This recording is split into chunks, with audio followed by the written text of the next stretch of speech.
Hello students, कैसे हो आप लोग। तो आज हमारा सॉल्यूशन का सेकंड लेक्चर है। इस लेक्चर में हम लोग पढ़ने वाले हैं कंसंट्रेशन टर्म्स के बारे में। ठीक है, तो देखिए क्या क्या पढ़ेंगे हम इस लेक्चर में। हम कंसंट्रेशन के बारे में पढ़ेंगे कि कंसंट्रेशन क्या है, डिफाइन उसकी, फिर कुछ कंसंट्रेशन टर्म्स आएंगी एंड देन उन टर्म्स के बीच में रिलेशंस आएंगे कि क्या क्या रिलेशन है डिफरेंट टर्म्स में। आप लोग पहले भी क्लास 11th में कंसंट्रेशन टर्म्स एक बार पढ़ चुके हो, मोलैरिटी यही सब जितनी भी होती है, तो इन्हीं को आज हम अच्छे से डिस्कस करेंगे, अच्छे से एक एक टर्म को एक्सप्लेन करेंगे। ठीक है, तो ध्यान दीजिए, स्टार्ट करते हैं कि कंसंट्रेशन टर्म क्या है। What is concentration term? ये जो कंसंट्रेशन वर्ड का यूज करते हैं हम, ये है क्या? सिंपल, आप लोगों ने कल सॉल्यूशन के बारे में पढ़ा था कि सॉल्यूशन के दो कंपोनेंट होते हैं, सॉल्यूट एंड सॉल्वेंट। तो सॉल्यूशन के अंदर, एक पर्टिकुलर सॉल्यूशन के अंदर कितना सॉल्वेंट और कितना सॉल्यूट एंड कितना सॉल्वेंट, इसको एक्सप्लेन करने के लिए, इसको डिफाइन करने के लिए कंसंट्रेशन टर्म्स का यूज होता है। यानी कि कंसंट्रेशन क्या है? कंसंट्रेशन है amount of solute in given amount of solvent. मतलब कितना सॉल्यूट सॉल्वेंट में है, इस चीज के बारे में पढ़ेंगे। और जो आपका ये सॉल्यूशन चैप्टर है, ये चैप्टर बेसिकली टोटल सॉल्यूशंस के बारे में नहीं है, ये चैप्टर है बाइनरी सॉल्यूशंस के बारे में। Binary solutions in the sense कि सिर्फ दो कंपोनेंट का सॉल्यूशन, ऐसा सॉल्यूशन जिसमें सिर्फ दो कंपोनेंट होंगे, यानी कि एक सॉल्यूट एंड एक सॉल्वेंट, हम ऐसा सॉल्यूशन पढ़ेंगे। ठीक है, तो ये तो हो गई कंसंट्रेशन क्या है, amount of solute in given amount of solvent. अब कंसंट्रेशन को रिप्रेजेंट करने के लिए बहुत सारे तरीके हैं हमारे पास। जैसे आप लोगों ने पिछले साल पढ़े थे percentage, molarity, molality, strength, mole fraction, normality. ठीक है ना, तो डिफरेंट टर्म्स है हमारे पास। तो एक एक करके सारी कंसंट्रेशन टर्म्स को हम डिस्कस करते हैं। देखिए यहां पे सबसे पहली concentration term, first concentration term आएगी परसेंटेज।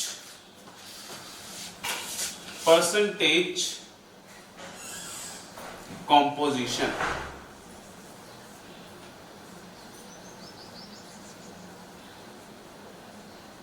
अब देखिए, ये जो परसेंटेज कॉम्पोजिशन होती है, ये टोटल 3 टाइप्स की होती है। 3 टाइप्स की मीन्स कि आपको W बाय W मिलेगा, यानी कि weight by weight percentage. Second आपको मिलेगा W बाय V, यानी कि weight by volume percentage. And third volume by volume, यानी कि वॉल्यूम बाय वॉल्यूम परसेंटेज। क्या फॉर्मूला होता है इसका? फॉर्मूला होता है weight of solute divided by weight of solvent solution multiply by 100। Percentage है, 100 से मल्टीप्लाई करेंगे। सिमिलरली इधर weight of solute divided by volume of solution multiply by 100। Third वाली में भी volume of solute divided by volume of solution multiply by 100। अब ये तो है इजी, काफी सारी की सारी यूनिटलेस क्वांटिटीज हैं, बट कई बार क्वेश्चन में ना ये हमें कंफ्यूज कर देती है। कैसे कंफ्यूज करती है? देखो यहाँ पे एग्जांपल से समझेंगे कैसे हम लोग कंफ्यूज होते हैं इसमें। कैसे कंफ्यूज होते हैं? देखिए आपको गिवन होता है जैसे हम दो एग्जांपल लेके चलेंगे। एक 20% ऑफ NaCl बाय मास, ठीक है। Second 20% of NaCl by volume. ये हो गया NaCl का एग्जांपल। एक बार हमने लिखा बाय मास, एक बार हमने लिखा बाय वॉल्यूम, ठीक है। अब इसका मीनिंग क्या है कि 20% ऑफ NaCl बाय मास, इसका मीनिंग है वो कहना चाह रहा है कि आपको weight by weight percentage given है NaCl का, ये कहना चाह रहा है। यानी कि इसका मीनिंग होगा 20 gram of NaCl in 100 gram of solution, ये कहना चाह रहा है वो, ठीक है। सिमिलरली इसका मीनिंग क्या होगा 20% ऑफ NaCl बाय वॉल्यूम। अब बाय वॉल्यूम कंफ्यूज, वॉल्यूम तो ये भी है, वॉल्यूम तो ये भी है इस वाले केस में, बट क्वेश्चन आपसे क्या कहना चाह रहा है, क्वेश्चन में जो लिखा हुआ वो आपसे क्या बोल रहा है कि 20% NaCl बाय वॉल्यूम क्या है एक्चुअली, क्या होता है, ये होता है वेट बाय वॉल्यूम परसेंटेज। यानी कि 20 gram of NaCl in 100 ml of solution, ठीक है। बट अब ये W बाय वॉल्यूम क्यों था, मतलब वेट बाय वॉल्यूम परसेंटेज क्यों था, ये वॉल्यूम बाय वॉल्यूम परसेंटेज क्यों नहीं था। अब देखिए सेकंड एग्जांपल, उससे आपको होगा क्लियर। सेकंड एग्जांपल हम लेते हैं HCl का। 20% of HCl by mass and second 20% of HCl by volume. अब देखिए बाय मास तो हमारे पास एक ही है, तो इसका मीनिंग तो यहां पे भी सेम, क्या 20 gram of HCl in 100 gram of solution, इसका मीनिंग सेम। बट जब हम बात करते हैं 20% ऑफ HCl बाय वॉल्यूम, यहां पे मीनिंग डिफरेंट हो जाता है। यहां पे क्या बोल रहा है वो 20 ml of HCl in 100 ml of solution. अब आपको क्वेश्चन में कैसे पता चलेगा, तो अब देखिए कहां पे क्या चीज है जो इसको डिफरेंशिएट करती है कि हमें volume by weight by volume लेना है या वॉल्यूम बाय वॉल्यूम लेना है, ठीक है। तो अब देखिए NaCl है हमारे पास सॉलिड एंड HCl है लिक्विड, ठीक है। NaCl सबको पता है, कॉमन सॉल्ट है, घर में यूज करते हैं, सॉलिड फॉर्म में होता है। एंड HCl आपने लैब में देखा होगा लिक्विड फॉर्म में होता है, ठीक है।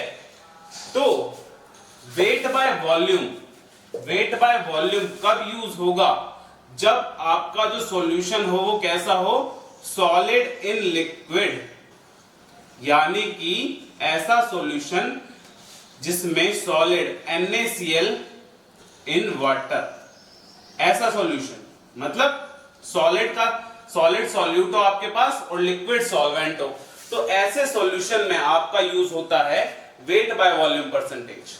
बट अगर हो लिक्विड इन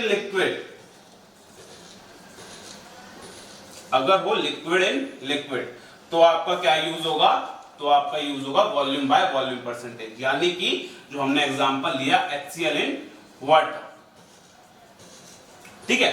तो ये तो सेम रहेगा क्योंकि बाय मास एक ही है हमारे पास, बट बाय वॉल्यूम दो है हमारे पास, और दोनों का यूज हमें पता होना चाहिए कि जब सॉल्यूट लिक्विड में डिसॉल्व हो रहा है तो वेट बाय वॉल्यूम परसेंटेज होगा, जब लिक्विड सॉल्यूट लिक्विड में डिसॉल्व हो रहा है तो क्या यूज होना है, वॉल्यूम बाय वॉल्यूम परसेंटेज। अब इसका एक एग्जांपल लेते हैं और उससे आप खुद बताना आपकी किसमें वेट बाय वॉल्यूम आना चाहिए और किसमें वॉल्यूम बाय वॉल्यूम आना चाहिए। तो एग्जांपल देखिए, एग्जांपल है 10% ऑफ Na2CO3 सॉलिड होता है बाय वॉल्यूम, ठीक है। एंड सेकंड दे रखा है आपको 10%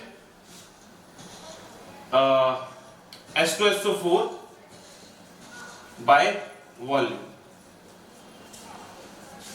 तो दोनों का मीनिंग अब आपको पता है। H2SO4 क्या है? लिक्विड है और ये सॉलिड है, मींस सॉलिड इन लिक्विड। तो ये 10% का मीनिंग होगा 10 gram of Na2CO3 in 100 ml of solution. ठीक है। और इस वाले का क्या मीनिंग होगा? इस वाले पे ये 10 ग्राम ना होके ये होगा 10 ml, volume by volume, 10 ml of H2SO4 in 100 ml of solution. ठीक है। तो दोनों का मीनिंग आपको समझना है, क्या क्या मीनिंग निकल के आएगा दोनों का। ठीक है ना। तो अब हम लोगों को क्लियर है कि अगर सॉलिड सॉल्यूट है तो वेट बाय वॉल्यूम हमें गिवन होगा, अगर वॉल्यूम लिक्विड सॉल्यूट है तो volume by volume percentage given है। ठीक है ना। तो ये आपकी पहली कंसंट्रेशन टर्म हो गई परसेंटेज कॉम्पोजिशन। टोटल 3 टाइप की है, कैसे कैसे हमने डिस्कस करी। अब हम नेक्स्ट पे जाते हैं। नेक्स्ट आती है strength.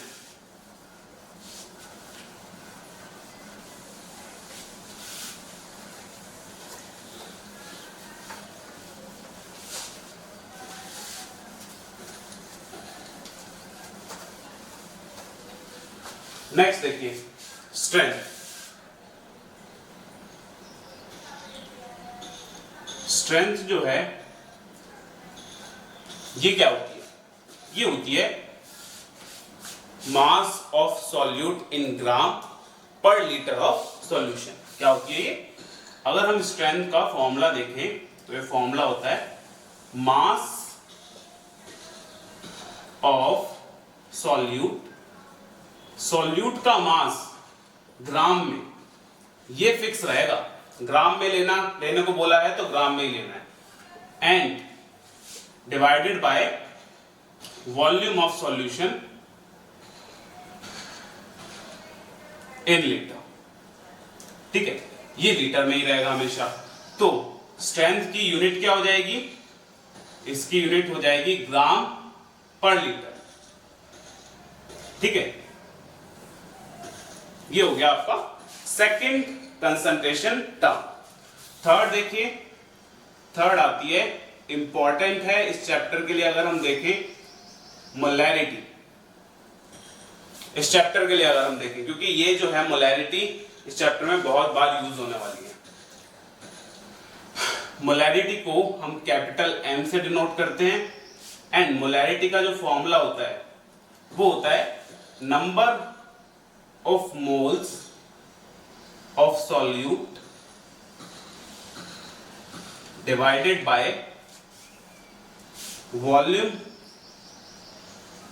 Of solution in litre. ठीक है। और इसकी यूनिट क्या हो जाएगी? अब देखिए यूनिट क्या होगी मोलैरिटी की, number of moles of solute, यानी कि मोल, ऊपर तो मोल आ गया, divided by volume of solution in litre, तो मोल पर लीटर। और इसी को मोल पर लीटर को हम कैपिटल M भी बोल देते हैं, जिससे इसको डिनोट करते हैं। सेम इसकी यूनिट भी कैपिटल M लिख देते हैं। ठीक है। और इसकी यूनिट को हम क्या लिख देते हैं? और हम लिख देते हैं मोलर। यानी कि एग्जांपल देखिए, यानी कि अगर आपको एग्जांपल दे रखा है कि 4 mole of Na2CO3 in 1 litre of solution, इसको आप कैसे लिखोगे? देखो 4 mole of Na2CO3 in 1 litre of solution, यानी कि इसके जब हम मोलैरिटी इसके निकालेंगे तो नंबर ऑफ मोल्स 4 है हमारे पास, 4 डिवाइडेड बाय वॉल्यूम कितनी है? 1 लीटर। ठीक है। तो ये क्या आ गया हमारे पास? इसको हम कैसे कैसे लिखेंगे? इसको हम लिख सकते हैं 4 मोल पर लीटर। ठीक है। इसको हम लिख सकते हैं 4 m, और इसी को हम लिख सकते हैं 4 मोलर। ठीक है, तो रिप्रेजेंट करने के तरीके अलग अलग, क्वेश्चन में आपको कैसे भी दे दे आपको पता होना चाहिए कि आपको मोलैरिटी गिवन है। ठीक है, अब देखिए ध्यान से, ये जो मोलैरिटी है, अगर हम यही मोलैरिटी आयनिक स्पीशीज के लिए देखें, यही same molarity for ionic species, तो इसमें कुछ चेंज आता है। कैसे चेंज? अब देखिए जो हमने एग्जांपल लिया है Na2CO3, एक्चुअली में ये आयनिक स्पीशीज आयनिक कंपाउंड है। ठीक है, तो अगर आपसे बोला जाए कि Na2CO3 की मोलैरिटी निकालो, आपने निकाल दी, ठीक है, बट अगर आप इसको ध्यान से देखो, Na2CO3 सॉल्यूशन के अंदर कैसे रहता है, ये डिसोशिएट हो जाता है, यानी कि आयनिक कंपाउंड जो है वो वाटर में जाके टूट जाते हैं। और कैसे टूटेगा Na2CO3? 2Na plus and CO3 2 negative. ठीक है, तो ऐसे केस में जब हमें आयंस में टूट जाए वो, उसकी मोलैरिटी निकालने के लिए बोला जाए, आयंस की मोलैरिटी बेसिकली, तो उसको देखिए, इसकी मोलैरिटी निकालोगे आप, मोलैरिटी ही बोलेंगे। अब अगर इसकी मोलैरिटी निकालने को बोला जाए तो वो मोलैरिटी ना बोल के यूज होती है टर्म फॉर्मेलिटी। ठीक है, आयंस की अगर आपको निकालनी हो तो टर्म यूज होती है फॉर्मेलिटी। सेम मोलैरिटी ही है, बट टर्म हम इसको रिप्रेजेंट दूसरे तरीके से करते हैं, फॉर्मेलिटी से। F से रिप्रेजेंट करा जाता है इसको। अब देखिए निकाले कैसे, सेम है, number of moles of solute divided by volume of solution litre. Expression बिल्कुल सेम है। क्या चीज चेंज हुई? चेंज क्या हुई? देखिए, आप अगर Na2CO3 की बात करो तो Na2CO3 हमने जो एग्जांपल में लिया था, क्या लिया था हमने? 4 mole of Na2CO3 and 1 litre. तो इससे Na2CO3 की मोलैरिटी आ गई 4 मोल पर लीटर। ठीक है, बट क्या यही मोलैरिटी इसके आयंस की भी आएगी? नहीं, बिल्कुल नहीं, ऐसा नहीं होगा। अब क्यों नहीं होगा? देखिए, एक Na2CO3, अगर एक Na2CO3 है हमारे पास, तो वो क्या दे रहा है? वो 2 Na प्लस में टूट रहा है एंड 1 CO3 2 नेगेटिव में टूट रहा है। यानी कि अगर हमारे पास 1 मोल ऑफ Na2CO3 हो तो उससे हमारे पास 2 मोल ऑफ Na प्लस बनेंगे and 1 mole of CO3 2 negative बनेंगे। ठीक है, और हमें क्वेश्चन में कितने गिवन है? हमें 4 गिवन है कि आप Na2CO3 के 4 मोल थे। अगर Na2CO3 के 4 मोल होंगे, ये 4 होंगे, तो ये भी कितने हो जाएंगे? 4 मल्टीप्लाई बाय 2 एंड ये भी कितने हो जाएंगे? 4 मल्टीप्लाई बाय 1। मतलब 4 मोल ऑफ Na2CO3 से आपको 8 मोल ऑफ Na प्लस मिलेगा and 4 mole of CO3 2 negative मिलेगा। ठीक है ना? तो इसके लिए जब मोलैरिटी निकाली जाएगी तो इसके कंपैरेटिव डिफरेंट आएगी। क्यों? अब मोल्स तो हो गए 8, वॉल्यूम तो चलो अभी भी 1 लीटर ही है, वॉल्यूम में कुछ चेंज नहीं हुआ, बट इसके डिसोशिएट होने से, इसके टूटने से Na जो है वो डबल हो गए। तो अब इसकी जो मोलैरिटी निकाली जाएगी उसे हम F से रिप्रेजेंट करेंगे, फॉर्मेलिटी ऑफ Na प्लस। तो क्या हो जाएगी ये? Na प्लस के कितने मोल्स है? 8, और वॉल्यूम क्या हो गई? 1 लीटर। तो इसकी जो मोलैरिटी आएगी वो आएगी 8 मोल पर लीटर, और इसकी मोलैरिटी को हम क्या बोलते हैं? फॉर्मेलिटी। ठीक है ना? सिमिलरली आयंस, 2 डिफरेंट आयन है और दोनों डिफरेंट आयन की अलग अलग मोलैरिटी आएगी। तो ये अगर हम फॉर्मेलिटी निकालें इसकी CO3 2 नेगेटिव की, तो हमारे पास क्या आ रहा है? 4 मोल डिवाइडेड बाय 1 लीटर, तो आपके पास ये तो आ गया 4 मोल पर लीटर। ठीक है, तो आपने क्या देखा कि मोलैरिटी अगर आयनिक स्पीशीज की निकाली जाए, for ionic species, simple compound हो कोई प्रॉब्लम नहीं है, डायरेक्ट मोलैरिटी निकालो हो जाएगा। बट वहीं आपको बोल दिया कि इसकी फॉर्मेलिटी निकालो। देखिए अब आयनिक स्पीशीज में भी ना एक चीज है, आयनिक स्पीशीज में अगर आपको बोले मोलैरिटी निकालनी है तो आप ये सॉल्व कर दोगे, हो गई मोलैरिटी। अब इसी की बोल दिया कि फॉर्मेलिटी निकालो, तो आपको समझ जाना है कि आपसे इसकी मोलैरिटी नहीं पूछी, आपसे पूछा गया है ये जब डिसोशिएट होता है तो उसके आयन की मोलैरिटी बताओ, ठीक है ना। इसीलिए वर्ड भी अलग अलग है ताकि आप लोग कंफ्यूज ना हो कि अगर मोलैरिटी बोली है Na2CO3 की यही निकाल देंगे, फॉर्मेलिटी बोली है Na2CO3 की तो उसको पहले देखेंगे कि उसके आयंस कितने बन रहे हैं, देन हम उसकी मोलैरिटी को निकालेंगे, ठीक है ना। एंड उसकी मोलैरिटी फॉर्मेलिटी से रिप्रेजेंट करी जाएगी, ठीक है। यूनिट सेम रहेगी, मोल पर लीटर या कैपिटल एम या मोलर, ये सेम रहेगी, ठीक है। तो ये हो गया आपकी थर्ड कंसंट्रेशन टर्म मोलैरिटी। आगे बढ़ते हैं आप